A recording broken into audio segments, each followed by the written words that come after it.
First chapter है आपका GST. अब जीएसटी में आपको सिंपल परसेंटेज निकालना आ गया तो आपका ये चैप्टर आराम से हो जाएगा, कुछ दिक्कत वाली बात नहीं है। इसमें बहुत ही सिंपल लेवल के क्वेश्चन आएंगे जो आप 9th और 8th ग्रेड में भी सॉल्व कर सकते हो, कुछ दिक्कत वाली बात नहीं है। जैसे कि आपने 5,000 का सामान खरीदा, 5,000 के सामान पे 36% अगर टैक्स लग रहा है तो फिर आपको कितना पैसा दुकानदार को देना होगा, बस ऐसे ऐसे सिंपल सवाल आते हैं इस चैप्टर में से, कुछ बड़ी बात नहीं है। The next chapter is banking. अब बैंकिंग में आपको दो फार्मूलाज जहन में बिठाने होंगे, that is of maturity value and simple interest. ये पूरा का पूरा जो चैप्टर है वो इन्हीं दो फार्मूला के इर्द गिर्द घूमता रहता है। अगर आपने ये दो फार्मूला अपने जहन में बिठा दिए तो फिर इस चैप्टर के आपके क्वेश्चन बन जाएंगे, कुछ इसमें दिक्कत वाली बात होने नहीं वाली। और एक मज़े की बात बताओ, ये जो फर्स्ट 2 चैप्टर्स है they are the easiest chapters of your 10th ICSE maths. और ये दो भले ही ईजीएस्ट चैप्टर है बट इसमें से 4 मार्क के क्वेश्चन हर एक साल आपको देखने को मिलेंगे। आप कोई भी पेपर उठा लो कोई भी साल का, बराबर। अब चैप्टर 3 शेयर्स एंड डिविडेंड्स। अब ये थोड़ा क्या कहते हैं, ये थोड़ा डाउटफुल चैप्टर है। शेयर्स एंड डिविडेंड्स में से कभी कभार क्वेश्चन बनता है PYQ या फिर कभी कभार नहीं भी बनता। बहुत सारी बार ये बोर्ड वाले लोग ये चैप्टर को छोड़ देते हैं, बट आपको ये चैप्टर नहीं छोड़ना है, क्योंकि क्या पता कि आपके 2026 बोर्ड में ही बोर्ड वालों ने ये चैप्टर में से एक क्वेश्चन डाल दिया और अगर आपको नहीं आया तो आप क्या करोगे। And anyways this chapter is also similar to the banking one. इसमें भी आपको ये जो फॉर्मूले हैं 4 वो आपको जहन में बिठा देने हैं। अगर आपने ये 4 फॉर्मूले याद कर लिए आपका ये चैप्टर आराम से निकल जाएगा। And when I am saying that ये 4 फार्मूला अगर आपने जहन में बिठा लिए, मतलब आपको ये 4 फार्मूला एकदम मन से लर्न होने चाहिए। अगर आपका इतना काम हो गया ये चैप्टर पूरा का पूरा निकल जाएगा। इट इज़ सिंपल, कुछ हार्ड नहीं बनता इसमें से। हार्ड कब से बनता है वो मैं आपको बोलूँगा। अब linear inequations in one variable, this is starting of another unit called as algebra, that is unit number 2। अब लीनियर इनइक्वेशन में से आपको सबसे इंपॉर्टेंट चीज़ जो आनी चाहिए दैट इज़ ग्राफिंग। ग्राफिंग के क्वेश्चन आते हैं बोर्ड एग्जाम में, आपके स्कूल वाले भी बहुत पूछेंगे, मॉक पेपर आप जितने भी दे दो उसमें भी ग्राफिंग के क्वेश्चन आएंगे। तो ग्राफ बनाना आप प्लीज़ सीख लीजिए, 3 मार्क का होता है यार क्वेश्चन ये। और ऐसे ऐसे जो एग्जाम्पल दिए ना आपकी टेक्स्ट बुक में, भले आपकी बुक सेलिना हो एस चंद हो, वो पब्लिकेशन से फ़र्क नहीं पड़ता, आपको ग्राफ बनाना आना चाहिए इन इक्वेशन, और आपको सिंपल इन इक्वेशन सॉल्व करनी आनी चाहिए। सॉल्व करने वाले तो वैसे कम पूछते हैं, स्कूल वाले भले पूछ लेंगे टेस्ट वगैरह में, बट बोर्ड्स में आपको ग्राफ बनाना आना चाहिए। कहाँ पर ओपन सर्कल बनाना है, कहाँ पर आपको क्लोज्ड सर्कल बनाना है, ये सारी सिंपल चीज़ें आपको मालूम होनी चाहिए। छोटा ही चैप्टर है यही है इस चैप्टर में। अब क्वाड्रेटिक इक्वेशंस तो भाई मैं अभी भी पढ़ रहा हूँ। क्या मैं अभी 10th का पढ़ रहा हूँ? ना, मैं अभी 11th का क्वाड्रेटिक इक्वेशन पढ़ रहा हूँ। And I can say that 11th की क्वाड्रेटिक इक्वेशन का base is this chapter of 10th। अब 10th का जो क्वाड्रेटिक इक्वेशन है वो बहुत ही समझने वाला चैप्टर है। ऐसा नहीं कि मैं बोलूँगा कि ये 5 फॉर्मूला रट्टा मारो तो ये चैप्टर निकल जाएगा, ये वैसा चैप्टर नहीं है। ये समझने वाला चैप्टर है, इसमें बहुत सारे अलग अलग टॉपिक है जो आपको अच्छी तरीके से समझने होंगे। सबसे अच्छी तरीके से आपको ये फार्मूला पहले तो जहन में बिठा देना है, क्योंकि ये फार्मूला का इनडायरेक्ट या फिर डायरेक्टली यूज़ किसी दूसरे चैप्टर में भी आ सकता है, और 11th में तो आएगा ही आएगा। ओके, अब इसमें वर्ड प्रॉब्लम्स जो बनती है क्वाड्रेटिक की वो PYQ के तौर में सबसे ज़्यादा देखी गई है, आप देख लेना। और ऐसे question, determine the value of k such that the equation has real and equal roots, मतलब डिस्क्रिमिनेंट का यूज़ करके, and word problems involving quadratic equation PYQ के तौर पर देखी जाती है। आप इन 2 टॉपिक को अच्छे से लर्न कर लो। देखो, मैंने अपने टाइम पर जो क्वेश्चन मेरे से नहीं बनते थे वो क्वेश्चन मैं हमेशा सर्कल करता था, and I had solved almost तो नहीं, I had solved each and every exercise of this book at least 2 times. अब सिर्फ यही बुक नहीं थी मेरी मैथ्स की, ये बुक तो मैं सॉल्व करता ही था, इसके साथ में ओसवाल भी करता था, ओसवाल के साथ में RD शर्मा भी सॉल्व करता था। इतना हो जाए फिर मैं PYQ के पेपर भी सॉल्व करता था, मॉक टेस्ट भी देता था। इतनी सारी चीज़ें मैं करता था, तब जाके मेरी प्रिपरेशन मेरी मैथ्स में इतनी अच्छी हो गई थी। The next chapter is ratio and proportion. अब रेशियो एंड प्रपोर्शन में the most important thing is componendo dividendo. Componendo dividendo अगर आपको आ गया तो इस चैप्टर का आधा बर्डन आपका निकल गया, क्योंकि कंपोनेंडो डिविडेंडो आपका 11th में भी पीछा नहीं छोड़ेगा और बहुत सिंपल टॉपिक है। और कंपोनेंडो डिविडेंडो से तो इतने PYQ आए हैं, बहुत PYQ आए हैं कंपोनेंडो डिविडेंडो से। और उसके साथ ही साथ आपको ये के मेथड भी सीखना होगा। के मेथड से भी कई बार सवाल सॉल्व हो जाते हैं, आप के मेथड भी यूज़ करना सीख लो, it is very very useful. But the priority which you should give to this chapter, the priority to which topic you should give in this chapter is that of componendo and dividendo। आप componendo dividendo पहले अच्छे से लगाना सीख लो। हर एक question में continued proportion हो ना हो, कहाँ पर लगता है कहाँ पर नहीं लगता है, कोई सवाल में तो कंपोनेंडो डिविडेंडो 2 बार लगता है। वैसे सवाल की आप प्रैक्टिस कर लो इस चैप्टर में। अगर आपने कंपोनेंडो डिविडेंडो पर पकड़ बना ली, ये चैप्टर आपका अच्छी तरीके से निकल जाएगा। अब सम ऑफ एंटीसेडेंट्स अपॉन सम ऑफ कॉन्सिक्वेंट्स का जो टॉपिक है और के मेथड का टॉपिक है, वो आपके स्कूल वाले बहुत पूछेंगे। So from school perspective learn this topic very very very well. Next chapter जो आपका आता है that is factor theorem, factorisation. Again ये बहुत इंटरेस्टिंग चैप्टर है यार, ये मेरा फेवरेट चैप्टर था, क्योंकि ये एलजीब्रा का I can see it is the easiest chapter, plus it is interesting chapter. कुछ नहीं करना होता इसमें यार, इसमें तो कुछ नहीं करना आपको।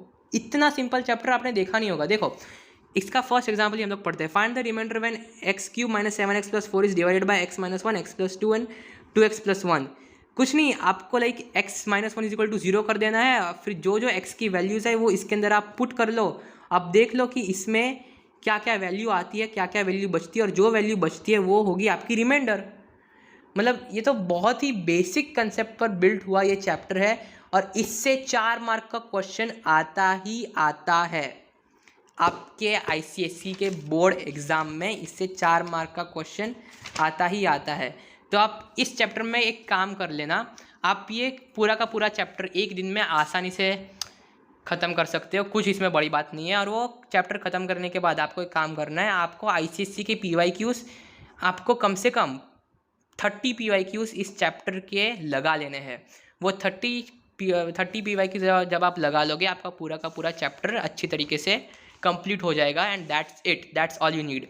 मैट्रिसेस, ये पूरा का पूरा एक नया गेम है। ये नया का नया ही गेम है, ये पूरा नया का नया ही कंसेप्ट है।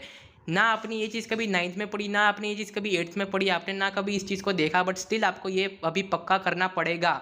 और मैट्रिसेस बहुत सिंपल है, अगर आपने समझ लिया तो पूरा का पूरा समझने वाला चैप्टर है। हर एक साल 3 मार्क का क्वेश्चन इस चैप्टर से आता ही है ICSE बोर्ड में, और आपके स्कूल वाले तो इसे पूछने ही वाले हैं। सो फर्स्ट ऑफ ऑल आपको मैट्रिसेस को ऐड करना आना चाहिए, और आपको मैट्रिसेस को मल्टीप्लाई करना आना चाहिए, और वेरिएबल्स दिए होंगे कभी कभी वो मैट्रिसेस में, वो आपको सॉल्व करना आना चाहिए। And it is very very simple. इस चैप्टर को भी मैं मानता हूँ आप 2 दिन में ख़त्म कर सकते हो, कुछ मत करो। इसके एग्जाम्पल सारे के सारे सॉल्व कर लो आपकी टेक्स्ट बुक के, और उसके साथ साथ आप इसके अराउंड 40 PYQs सॉल्व कर लो अगर आप बहुत कॉन्फिडेंट हो तो। अगर आप थोड़े से अंडर कॉन्फिडेंट हो इस चैप्टर में, तो आप पहले एक्सरसाइजेस सॉल्व कर लो अपनी टेक्स्ट बुक की, फिर आप PYQ सॉल्व करो। बट अगर आपने इतना काम कर लिया, आपका सही में मैट्रिसेस हो गया। 2x2 मैट्रिसेस तक ही लिमिटेड है 10th ICSE में, बाकी तो जाने के लिए तो बहुत बड़ी बड़ी भी होती है मैट्रिसेस, 3x3 भी होती है, 4x4 भी होती है, उनका भी होता है मल्टीप्लिकेशन, बट वो सीखने की जरूरत नहीं है। अब next chapter arithmetic and geometric progression. This is a tough chapter, मैं पहले ही बोल रहा हूँ। अरिथमेटिक एंड ज्योमेट्रिक प्रोग्रेशन दिमाग लगाने वाला चैप्टर है, इसमें आपको टाइम देना पड़ेगा। ये 1-2 दिन में ख़त्म होने वाला चैप्टर नहीं है। ये चैप्टर को जहन में बिठाने के लिए आपको टाइम लगेगा, मेहनत लगेगी, बहुत सारी प्रैक्टिस लगेगी। इसमें कुछ ट्रिक्स नहीं मैं देने वाला। देखो एरिथमेटिक एंड ज्योमेट्रिक प्रोग्रेशन में करना क्या है वो मैं सिंपल आपको बता देता हूँ। कंसेप्ट समझ लेना है, और जितने भी क्वेश्चन दिए हैं आपके टेक्स्ट बुक में सारे के सारे अटेम्प्ट मार लेने हैं, या फिर कम से कम सारे के सारे अच्छी तरीके से नज़र मार लेनी है सारे के सारे क्वेश्चन पे, क्योंकि यार इसमें से हार्ड क्वेश्चन बनते हैं। इस चैप्टर में मेहनत करनी पड़ेगी। Sum of AP sum of GP, term of AP, term of GP. ये 4 फार्मूलाज का ही यूज़ है मेनली, बट इसमें आपको मेहनत करनी पड़ेगी। इससे कुछ दूसरा ट्रिक या फिर उपाय नहीं है। जो इम्पोर्टेंट फार्मूला थी वो मैंने आपको बोल दिया। अब ये हार्डेस्ट चैप्टर के बाद ही सबसे ईजीएस्ट चैप्टर आपके 10th ICSE का, दैट इज़ रिफ्लेक्शन। एकदम सिंपल चैप्टर है, आप एक दिन में इसे समाप्त कर सकते हो। कुछ नहीं है, देखो मैंने इस चैप्टर की एक्सरसाइज तक छुई नहीं है। एक एक्सरसाइज मैंने सॉल्व भी नहीं की, मैंने सिर्फ ऊपर से इस चैप्टर को देख लिया कि क्या करना है। Reflection about x axis, reflection about y axis, reflection about origin, ये 3 चीज़ अगर आपने समझ ली, ये पूरा का पूरा चैप्टर आपने समझ लिया, बस आपका क्वेश्चन ICSE में बनेगा ही बनेगा, और वो भी 4 मार्क का फ्रॉम दिस चैप्टर। ओके, अभी वापस हार्ड चैप्टर है coordinate geometry. Coordinate geometry is the most hardest chapter of your 10th ICSE math. इसमें मैं आपको कुछ भी ऐसे ट्रिक नहीं बताऊंगा कि इसी टॉपिक में से क्वेश्चन आते हैं, क्योंकि इसमें मिक्स टॉपिक के क्वेश्चन बहुत आते हैं। आपको स्लोप निकालना, सारी की सारी फार्मूलाज जहन में बैठ जानी चाहिए। जो भी आपके स्कूल के टीचर है, ट्यूशन के टीचर है, वो क्वेश्चन कैसे सॉल्व करते हैं आपको मालूम पड़ना चाहिए कि इस क्वेश्चन को सॉल्व करने का प्रोसेस क्या है। That's it for coordinate geometry. बहुत ही टफ है, मैं आपको पहले से बोल रहा हूँ। ओके, बट कुछ नहीं, प्रैक्टिस करो इस चैप्टर की। जितना ज़्यादा प्रैक्टिस करोगे उतना ज़्यादा ये चैप्टर बनता जाएगा।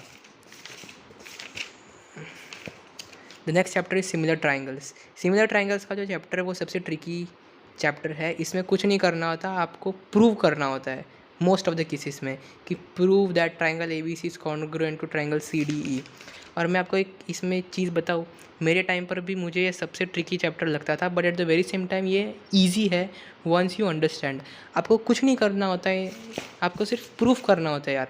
और प्रूफ भी by AAA, by SSS, by ASA, ऐसी 3-4 थियोरम है जो अगर आपको याद हो गई, जैसे देखो 3 test for similarity of triangles, A axiom, SAS axiom, SSS axiom.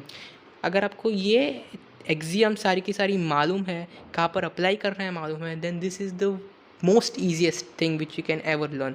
But tricky क्या होता है, आपको ट्राइंगल में दिखता नहीं है कि आपको AAA कब अप्लाई करना है और SAS किधर अप्लाई करना है। और वो कब आएगा, जब आप इस चैप्टर के कम से कम 30 PYQ सॉल्व करो। अब देखो, आपको हर एक चैप्टर वाइज क्वेश्चन तो सॉल्व करने की ज़रूरत नहीं है, कुछ ज़्यादा इंपॉर्टेंट नहीं है, बट इसमें आपको PYQ सॉल्व कर देना, आपका काम बच जाएगा। क्योंकि मोस्ट ऑफ द क्वेश्चंस जो आते हैं they are mostly like this. In figure 12.92 ABC is a triangle, ये अब उसके अंदर 3 से 4 सब क्वेश्चंस आपको पूछ लिए। अब वो 3 से 4 सब क्वेश्चंस का आंसर का प्रोसेस आपको मालूम होना चाहिए। Okay, that's it for similar triangles. Simple है once you know what to do and what not to do. आपको एक्सियम्स अच्छे से याद होने चाहिए। अब लोकाई तो बहुत ही सिंपल चैप्टर है लोकाई। आप इस चैप्टर को आई वुड से 3 घंटे में कर सकते हो ख़त्म, 3 घंटे में। और आई वुड सजेस्ट यू कि आप लोकाई का कोई भी 1 शॉट निकाल लो यूट्यूब में से, most probably of Amplify learning, right. Amplify learning से आप लोकाई सीख लो, क्योंकि मैंने भी उधर से ही अपनी लोकाई चैप्टर के क्वेश्चन किए थे और लोकाई चैप्टर को पक्का किया था। आप एम्पलीफाई लर्निंग का वीडियो निकालो लोकाई चैप्टर पर, देख लो उसे आज के आज ही, और आज के आज ही लोकाई चैप्टर को पक्का कर लो। फिर आपको इस चैप्टर के हार्डली 20 क्वेश्चन सॉल्व करने होंगे, क्योंकि सारे के सारे जितने भी PYQ आते हैं वो एक जैसे ही आते हैं। आपको सिर्फ उसका स्केच बनाना आना चाहिए, कहाँ से राउंडर कट करना है, कहाँ से राउंडर कट नहीं करना है, बस। एंड इट्स वेरी सिंपल यार।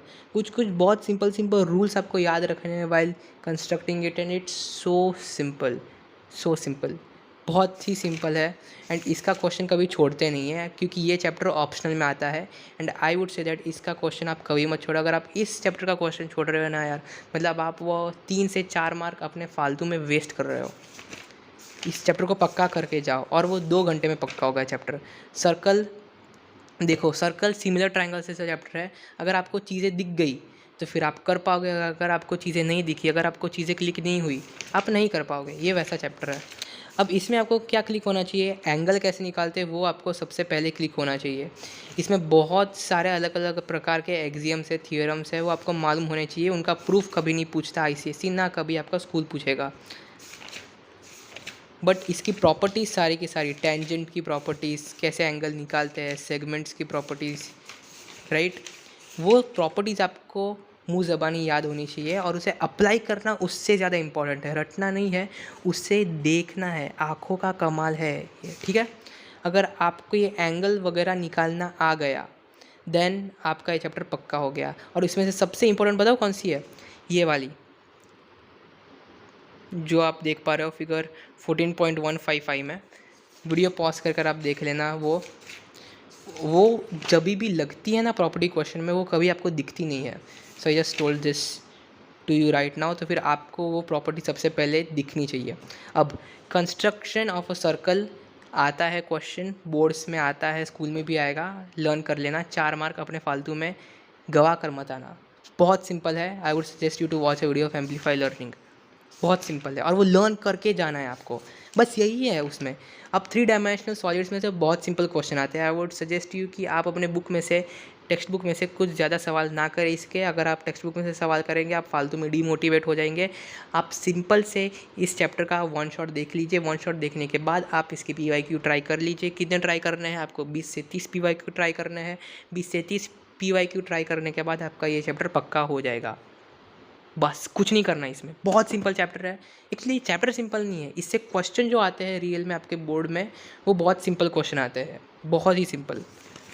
कुछ ज़्यादा इतना हार्ड नहीं जितना आपके टेक्स्ट बुक में बना कर दिया है। And I have seen both the text book. Actually मेरे बहुत सारे दोस्त सेलिना यूज़ करते थे, तो मैंने भी सेलिना बहुत यूज़ की है during my preparation. And I know कि क्वेश्चन का लेवल क्या है वो बुक में। डन। अब जो नेक्स्ट है आपका, दैट इज़ ट्रिग्नोमेट्री। ट्रिग्नोमेट्री तो क्या है, अगर आपको फार्मूला याद है आपसे चैप्टर बन जाएगा, अगर आपको नहीं याद आपसे नहीं बनेगा। एंड अभी 10th का ट्रिग्नोमेट्री तो बहुत सिंपल है।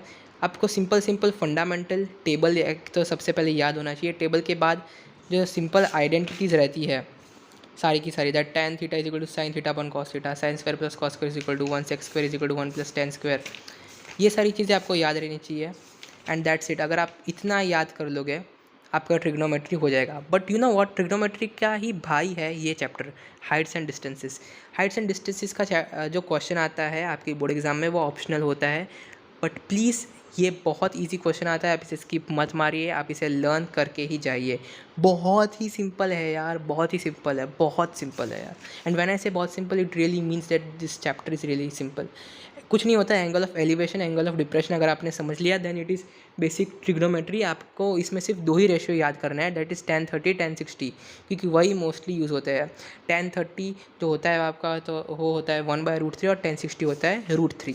That's it. देखो 30-60 यूज़ हो रहा है हर बार, 30-60 इसमें भी यूज़ हो रहा है।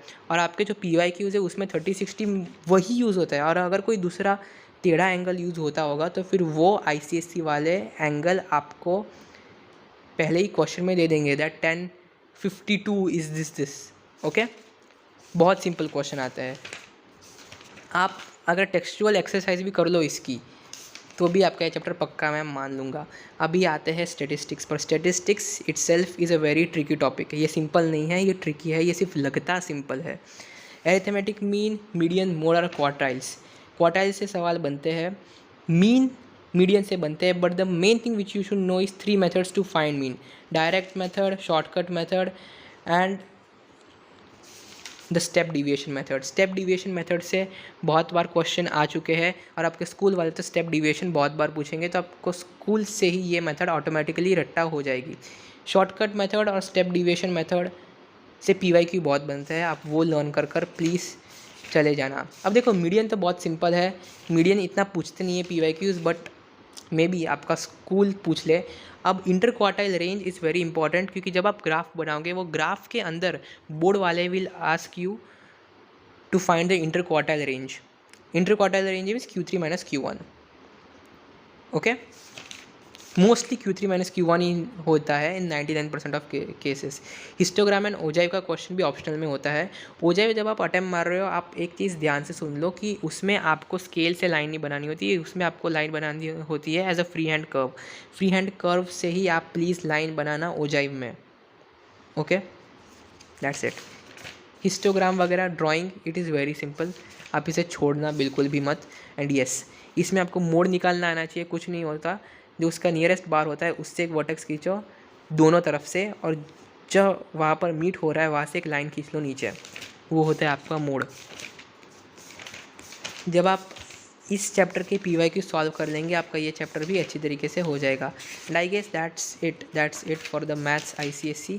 मैंने हर एक चैप्टर के बारे में इंपॉर्टेंट पॉइंट्स बता दिए। And yes, that's it.